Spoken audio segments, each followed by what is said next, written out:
Hello বন্ধুরা, welcome to my channel সাহেব lifestyle. তো বন্ধুরা, বিগত 4 মাস ধরে আমাদের কিন্তু হলদিবাড়িতে বৃষ্টির দেখা নেই।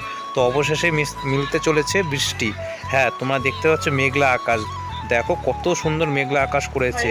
আর কিছুক্ষণের মধ্যে কিন্তু বৃষ্টি হওয়ার সম্ভাবনা রয়েছে। তো তোমরা দেখতে থাকো।